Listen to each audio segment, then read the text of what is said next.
The New York Times issued a correction to an article about Bernie Sanders withdrawing his endorsement of Cenk Uygur. According to the Times, quote, an earlier version of the article referred imprecisely to a remark by Uygur. They go on to say when David Duke appeared on his show and denied being racist, Uygur was being sarcastic when he replied, no, of course not. Cenk addressed the entire situation on the Jimmy Dore show yesterday, so let's take a listen to what he had to say. And guess what? I just raised a ton of money because of your smear job. I wish I could have seen their faces in their campaign headquarters and their Democratic clubs like, what? He got back up? Right? What? Why hasn't he surrendered to the elite yet? No surrender. Sad day for you. If you want surrender, you picked the wrong guy. You shouldn't be worried about the people who gave me an endorsement and then had issues and took it back. You should be worried about the people who never gave me an endorsement in the first place. Okay? So I know who's who. And it actually took a ton of courage for a presidential candidate at the most important time in his campaign to back a guy like me, knowing how much the establishment hates me and would attack me. It took a ton of courage to do that in the first place. And I asked him to take it back because I didn't want it to hurt his campaign. So Jimmy Dore joins me now via Skype to unpack all of this. Jimmy, thanks for joining the show again. It's great to see you. My pleasure. Great to be here. Absolutely. So, Jimmy, you spoke with Cenk, kind of in detail. I saw the segment that you did immediately afterwards. I mean, the New York Times has retracted its smear at this point, but the damage has been done. What do you think, Jimmy? Yeah, it's great. The New York Times, so when Trump says fake news, now you understand why it lands, because they do it constantly. And the overwhelming hit job on Cenk Uygur, not only by the New York Times, but the LA Times, the Democratic Party, who's really doing this hit job.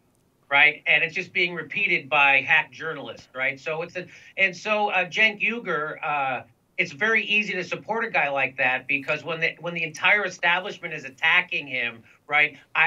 My instinct is to be for the guy who the establishment is afraid of the most, and this reveals how afraid they are. They finally retracted that smear of him, completely reporting the opposite of what he was saying, trying to make him out to look like he has an interview with David Duke. He whips the guy over and over, smashes him about being a racist, and they try to make it look like Cenk was sympathetic to him. Right. So that's why, I mean, from being in a conservative, I'm late to the game to see how the establishment media really plays. And that's what it is. It's not conservative media. It's not liberal media. It's corporate media. And that's what people need to remember. And that's where the left and the right can come together to oppose corporate media. I think you're absolutely right, Jimmy. And that's what I lay out whenever we talk about this is I'm like, listen, they don't care to correct these things, and they'll smear you if you're not part of their peer group, and especially if you represent a threat to their peer group. That's why I spoke up for him. But broadly, I mean, Jimmy, you talked about this in your initial video, which is I expressed, I thought that this was very cowardly for the Sanders campaign to kind of bow down to a lot of this. And I know Cenk has said, he said, I told him and I asked him not to endorse me. But I think ultimately what it is that man has think about the in-kind benefit of the Young Turks and the entire establishment, non-establishment media that he's created, and to just sweep it across that way, I thought was a very cowardly act. So again, we all love Bernie Sanders because he's been the lone voice for many, many years in Congress, speaking out against corporate money and pushing a progressive agenda. But, the Achilles heel, I think, of Bernie Sanders and a lot of people on the left is they roll over way too quickly. Cenk Uygur himself rolled over when the organization he established, Justice Democrats, wanted him to leave because of ridiculous things he wrote in a blog post 20 years ago. And I told him he shouldn't leave then because once you start apologizing for stuff you shouldn't apologize for, it's never going to end. And so Bernie Sanders did this again, I mean, he's constantly rolling over and he's not standing up. He didn't stand up for his delegates. He didn't stand up for Nina Turner when they kicked her off that stage at the convention. But they let Michael Bloomberg, a billionaire who instituted stop and frisk, they let him talk.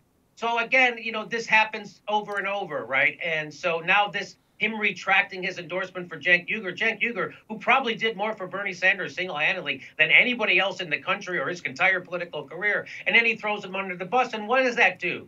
That doesn't help Bernie Sanders, and it doesn't help Cenk Uygur. It doesn't help the progressive movement, and it doesn't help us get Medicare for all. What it does is it tells everybody that Bernie Sanders is weak and spineless, like every other progressive ever. And what Bernie Sanders should have done in that moment, it was a gift to Bernie Sanders that they came after Cenk so overwhelmingly and over the top. What Bernie Sanders should have did was said, hey, Cenk Uygur's for Medicare for all, breaking up the banks, a living wage, and free college. And anybody who's on that agenda is okay with me. If Ted Cruz is for Medicare for all, I'm going to need your help passing it. You're welcome to come on board. And Bernie Sanders' campaign is so bad tactically that they don't know that they should do that. But me, I know they should do that.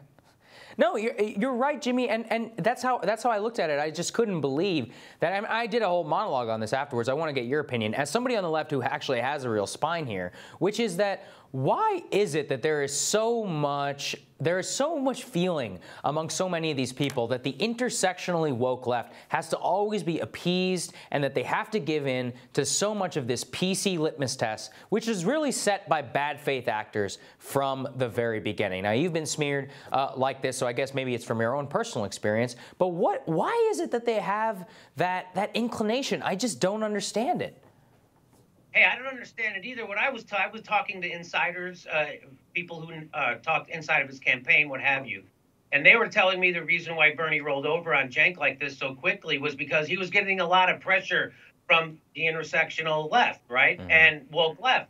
And I said, well, they're like, so he didn't have a choice. He had to do it, or he was going to lose their support. And I said, no, this is when you have to lead those people. Those people they're looking for a leader. This is when you stand up and lead those people. And you say, yes, you might have problems with Cenk Uygur, but guess what? Cenk Uygur is going to help you get what you need done in government more than anybody else. In fact, he's done more for my campaign than anybody else. And we got to have allies. And that's what he should have did. He should have lead. He's not leading. You know why he doesn't have much? Well, anyway, I'm just saying he's not leading now, and he should. And you know, Jimmy, I say this from my perspective, kind of as an analyst on this, is it doesn't bode well for a Bernie presidency, because if the presidency is going to be say he did win, right? If he was going to win, is he just going to cave to a lot of these demands? I mean, one of the things I saw is that the part of the reason he had to unendorse Cenk was because the California Democratic Party, which hates Cenk, was already out there saying, oh my gosh, how can Senator Sanders do this? And he wants to win the state of California. I mean, what does this say about a potential administration of his?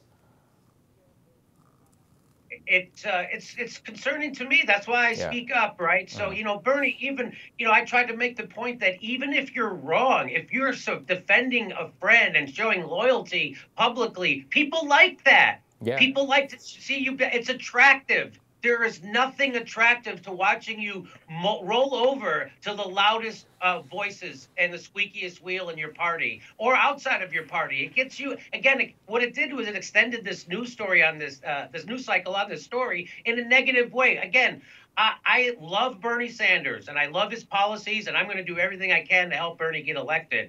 But I've been saying this for a while. His campaign is not good.